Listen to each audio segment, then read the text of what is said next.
महादेव की होली वो 15 मार्च की रहेगी। 5 मंदिर में हम भी केसरिया जल चढ़ाने के लिए बाबा को जाते हैं। महादेव की होली सीहोर में मनाते हैं। वो एक बात बहुत ध्यान लगाकर सुनिएगा। एक बेलपत्री और उस बेलपत्री में एक चंदन की बिंदी और एक अक्षत का दाना मात्र रखकर भी अगर शिवालय पर चढ़ा दी जाती है, एक बेलपत्री, एक चंदन का बिंदी और चंदन फिर निवेदन करेंगे। आज के जमाने में तुम लोग सब घिसा घिसाया पड़ा पड़ाया डब्बी का सामान ले लेकर, वो नहीं, चंदन की मुठिया रखो, थोड़ा सा भी घिसो, जरा सा भी घिसो, उसकी एक बिंदी और एक चावल का दाना जब हम भगवान देवाधिदेव महादेव को समर्पित करते हैं, अपनी कामना कर कर समर्पित करते हैं, तो निश्चितता है कर भगवान उसका फल शीघ्र प्रदान कर देते हैं। भले आपने कुछ करा ना करा, उसका फल तुम्हें मिल जाए। शरीर में बहुत बड़ा रोग हो गया, छूटने को तैयार नहीं है, बड़े बड़े इलाज करवा लिए, बहुत दिखा लिया, बहुत सब दूर इलाज करवाया, सब दूर दिखाया, पर मिटने को तैयार नहीं है, तो फिर अबीर का प्रयोग, एक चावल का दाना, एक श्वेत पुष्प और अबीर भगवान शंकर को समर्पित कर धीरे धीरे धीरे धीरे शरीर का रोग अपने आप समाप्त होना प्रारंभ हो जाए। सीहोर में महादेव की होली होती है। आप लोग आए हो कभी? जैसे तुम्हारे ब्रज में होली होती है, ऐसी हमारे सीहोर में जिस दिन होली जलती है उसके दूसरे दिन नहीं, होली जल के दूसरे दिन तो दुर्णी होती है, उसके दूसरे मतलब जैसे आज होली जली है तो कल हमारे यहाँ महादेव की होली नहीं होगी, परसों ऐसा होता है। मतलब एक दिन बीच में छूटता है, क्योंकि उस दिन तो लोगों को सबके अपने अपने परिचितों के यहाँ जाना पड़ता है, कहीं कोई गमी में जा रहा है, कोई होली खेलने जा रहा है, कोई कुछ करने जा रहा है, तो उसके अगले दिन हमारे यहाँ महादेव की होली होगी। मैं सबसे निवेदन करूंगा, कभी मौका लगे तो हम सूचना देंगे आपको, सीहोर की कथा में बोलेंगे, तो कभी मौका लगे तो एक बार महादेव की होली खेलने के लिए आप सीहोर कभी मौका लगे, तुम ब्रज की होली तो बहुत खेले होगे, एक बार महादेव की होली खेलने सीहोर आओ। हमारा कुबेरेश्वर बाबा भी होली खेलता है, ऐसा रंग में रंगता है कि वो फिर रंग कभी छूटता ही नहीं, एक ही दिन करते हैं वहां बस एक तो कभी अपने स्वभाव को नहीं बदलना। हम भी उसमें रहते हैं, पूरी होली में आपके साथ में गुलाल खेलने के हम भी साथ तुम्हारे साथ साथ चलते हैं, क्योंकि हम 5 महादेव के साथ होली खेलने के लिए उस दिन निकलते हैं। 5 महादेव, उस दिन हमारा नियम रहता है 5 महादेव के मंदिर जाना है, उनके साथ रंग खेल कर आना। 5 महादेव के साथ जो रंग खेला वो जिंदगी में पंचम इंद्री हो, चाहे वो कर्म इंद्री हो, चाहे वो ज्ञान इंद्री हो, चाहे वो मन रूपी इंद्री हो, ये सब भगवान के रंग में रंगी रहे, इसलिए हम 5 महादेव के साथ होली खेलने के लिए उस दिन निकलते हैं। हमारे कभी आपको मौका लगे तो आप अंदाजा लगाना, जो सीहोर के आसपास के हो या आसपास रहते हो, और छुट्टी मिल जाए तुम्हें होली के समय पर, तो उस समय पर स्मरण करना, जिस दिन होली जलती उस दिन नहीं, उसके दूसरे दिन भी नहीं, उसके तीसरे दिन शिव तत्व सुबह हम जल्दी उस समय 9 बजे होली खेलने के लिए बाबा के साथ निकल गए। शिव तत्व अहम से, अहंकार से दूर हो जाओ। दिवाली तुमको थोड़ा सा अभिमान सिखा सकती है, रक्षाबंधन तुमको थोड़ा सा अभिमान सिखा सकती है, मकर संक्रांति तुमको थोड़ा सा अभिमान सिखा सकती है। कई माताएं मकर संक्रांति पर सामान बांटती है, कोई कहेगी मैंने चलनी बांटी, कोई के मैं बाल्टी बांटी, कोई के मैं डब्बा बांटी, मैंने तो ये बांटा, मैंने तो थोड़ा सा अहंकार सिखा सकती है मकर संक्रांति भी। रक्षाबंधन भी तुमको अहंकार सिखा सकती है, मैंने तो देखो चांदी की राखी बांधी, मैंने सोने की राखी बांधी, मेरे बहन ने साड़ी दी, मेरे भाई ने ये दिया, मेरे भाई ने, वो भी अहंकार सिखा सकती है। दीपावली भी अहंकार सिखा सकती है कि मेरे पर्दे इतने के लगाए, सोफा सेट इतने का लिया, बेडशीट इतने के लिए, मैंने घर में रंगोली ऐसी डाली, मैंने गुजिया पपड़िया ऐसा बनाया, वो भी अहंकार सिखा सकती है। सारे त्योहार अभिमान सिखा सकते हैं, केवल एक होली ऐसी होती है जो अहंकार से भी सिखा सकती है। मालूम नहीं पड़ता व्यक्ति की शान क्या, सत्ता क्या, शोहरत क्या, कौन हो तुम, वो रंग में डूबे हुए हो। बस शिव तत्व वही कहता है, इस महादेव के रंग में एक बार अगर डूब गए तो फिर तुम उस रंग में रंगने के बाद दूसरा रंग तुम पर चढ़ता नहीं है। फागुन के त्योहार में मेरा देवादिदेव महादेव माता पार्वती के साथ होली खेलता है, मेरा कृष्ण कन्हैया राधा रानी के साथ होली खेलता है। आप भी अपने इष्ट मित्रों के साथ होली खेलिए और दिल से खेलिए। फागुन के त्योहार में मेरा देवादिदेव महादेव माता पार्वती के साथ होली खेलता है, मेरा कृष्ण कन्हैया राधा रानी के साथ होली खेलता है। आप भी अपने इष्ट मित्रों के साथ होली खेलिए और दिल से खेलिए। अरे सीहोर जिले में एक होली होती थी, उस होली का नाम हमने पिछली बार बदल दिया था। कौन सी होली कर दी थी? महादेव की होली। पिछली बार हमारे सीहोर जिले में हमेशा होती आई थी वो होली, थोड़ा उसका नाम हमने चेंज कर दिया था तो उसको महादेव की होली कर दिया था। मेरे सीहोर जिले के रहने वाले सभी रहवासियों से, जिले भर के निवासियों से निवेदन करना चाहूंगा, वो पुरानी होली को बंद कर महादेव की होली नाम दिया गया है। शिव मंदिर में जाना है, चंदन का जल शिव जी को 1 लोटा चढ़ाना। एक बात अपनी जिंदगी में उतार कर रखो, शंकर भगवान को घी का दिया भी लगाओ तो तुम्हारे घर में जो असली घी हो, थोड़ा सा भले 1 पत्ती लगाओ, भले इतनी सी बत्ती जलाओ, पर असली घी की जलाओ। शिव जी को अगर चंदन भी लगा रहे हो तो असली लगाओ। शंकर भगवान को चावल भी चढ़ा रहे हो तो असली चढ़ाओ। शंकर भगवान को अगर अष्टगंध भी चढ़ा रहे हो तो असली चढ़ाओ। केमिकल का कोई चीज मेरे महादेव को मत चढ़ाओ जिससे भगवान शिव की मूर्ति नष्ट हो। ऐसी कोई चीज मेरे महादेव को ना चढ़ाओ। अगर शंकर भगवान के साथ आप होली खेल रहे हो तो चंदन का पानी शंकर भगवान को चढ़ाइए, अष्टगंध का जल भगवान शिव को चढ़ाइए।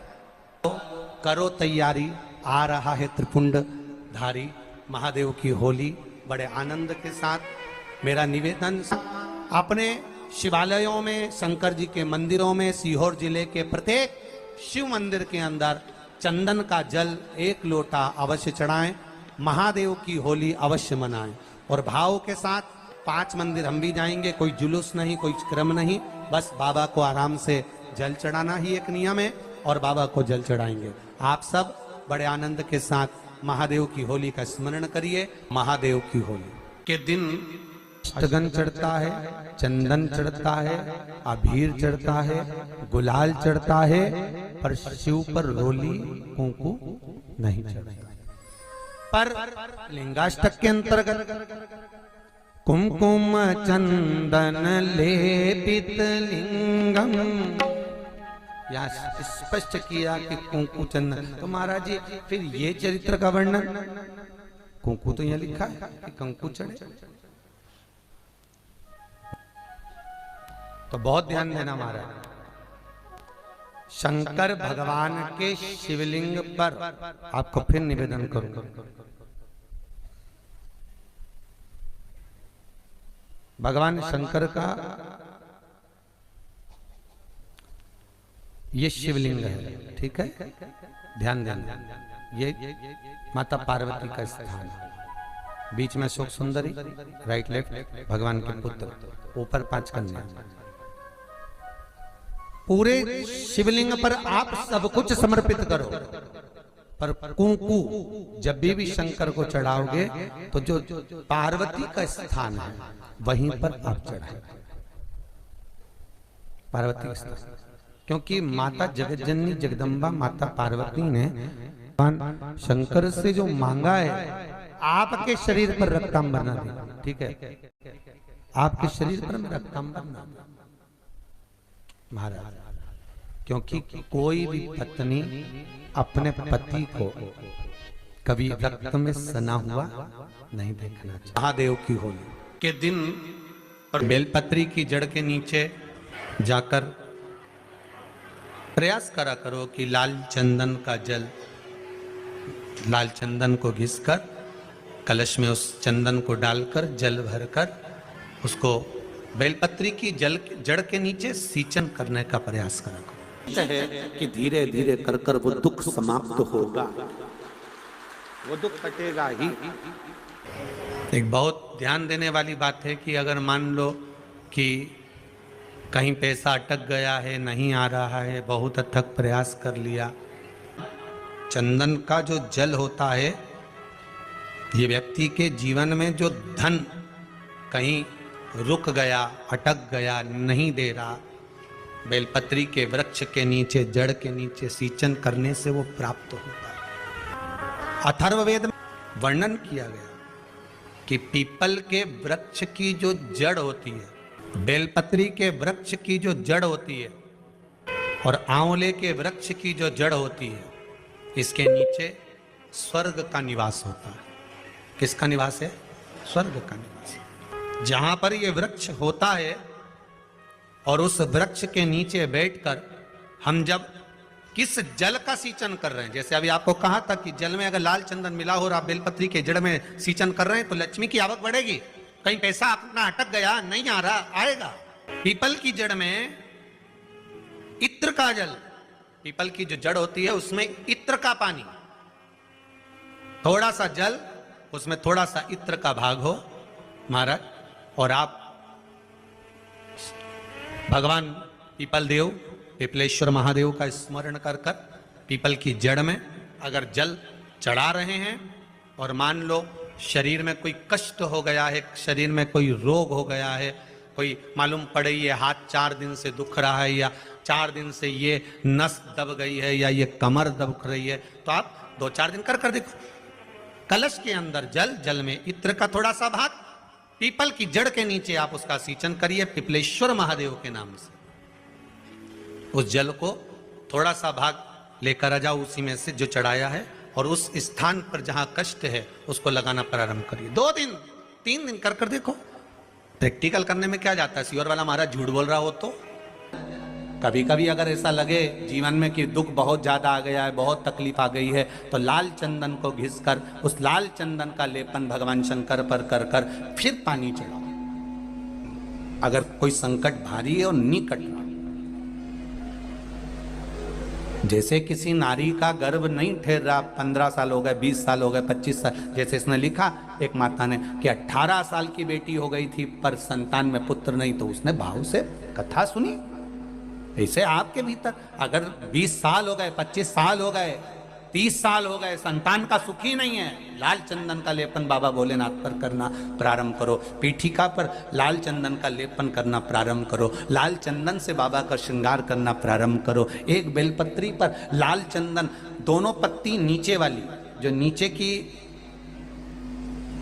की जो 2 पत्ती होती है, इस पे लाल चंदन, और बीच वाली पत्ती पर पीला चंदन लगाकर बाबा के शिवलिंग को समर्पित करिए। बाबा से प्रार्थना करिए, रोज प्रार्थना करो। परंतु एक बात का स्मरण रहे, 25 साल हो गए, 20 साल हो गए, 30 साल हो गए, संतान नहीं, तो पहले जल से अभिषेक कराना, अभिषेक कराकर उस जल का आचमन करने के बाद हाथ को खासा करना, धोना, उसके बाद में फिर वापस बाबा का स्नान कराओ, फिर चंदन का लेपन कराओ, फिर 1 लोटा जल चढ़ाकर बाबा का स्नान कराओ। बाबा का बड़ा सुंदर भाव से लाल चंदन से जो अभिषेक करता है, बाबा को लेपन कर कर फिर जल चढ़ समर्पित करता है, निश्चित है उसकी गोदी मेरा देव अधिदेव महादेव जरूर भरता है। ये निश्चितता है। हम तो बेटियों से भी कहते हैं, जिसका विवाह नहीं हो रहा हो, 25 साल, 30 साल, 27 साल, 28 साल, 32 साल, 40 साल हो गए हो, नहीं हो रहा हो बेटा बेटी का विवाह, उसे लाल चंदन का प्रयोग अशोक सुंदरी वाली जगह पर 7 बिंदी लाल चंदन की लगाकर 7 बेलपत्र 7 बिंदी पर रखिए और महाराज अपनी कामना कर कर भगवान से आइए। बाबा देगा, करेगा, 3-4 महीने में विवाह पक्का करेगा। ये लाल चंदन की महत्वता है शिव तत्व। रोग बढ़ गया, बेलपत्री के वृक्ष के नीचे दीप लगाना प्रारंभ करो। बाबा से विनती कर कर घी का दिया लगाइए बेलपत्र वृक्ष के नीचे, बाबा से निवेदन करिए, रोग निवारण। एक लाल चंदन होता है, एक पीला चंदन होता है, 2 तरह का चंदन होता है। जैसे अगर हफ्ते में एक बार, कितने समय में, जम के बोलो जरा, हफ्ते में एक बार प्रयास करा करो कि लाल चंदन का पानी हम शिव जी को समर्पित करें। और लाल चंदन का पानी अगर शंकर जी को समर्पित कर रहे हो तो शिव मंदिर में चढ़ाने के बाद में थोड़ा सा पानी बचा हुआ किसी बेलपत्री के वृक्ष के नीचे समर्पित करें। किसी भी बेलपत्र के वृक्ष के नीचे लाल चंदन का पानी थोड़ा समर्पित करें। जैसे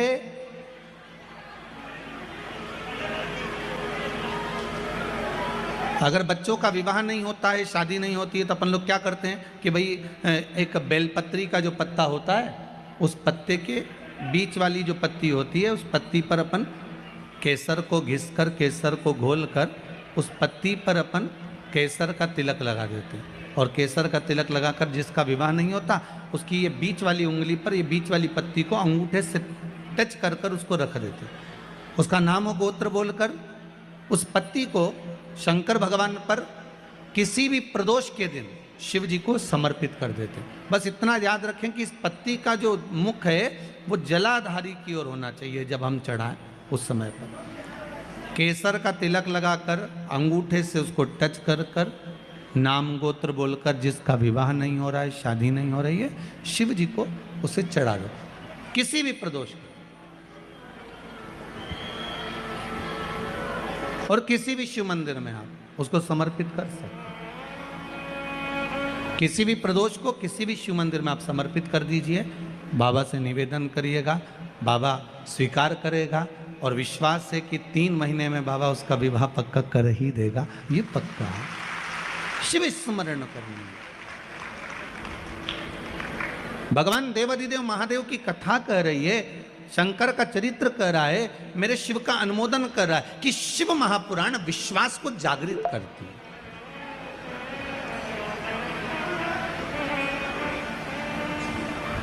शिव महापुराण विश्वास को जागृत करने का कार्य करते हैं।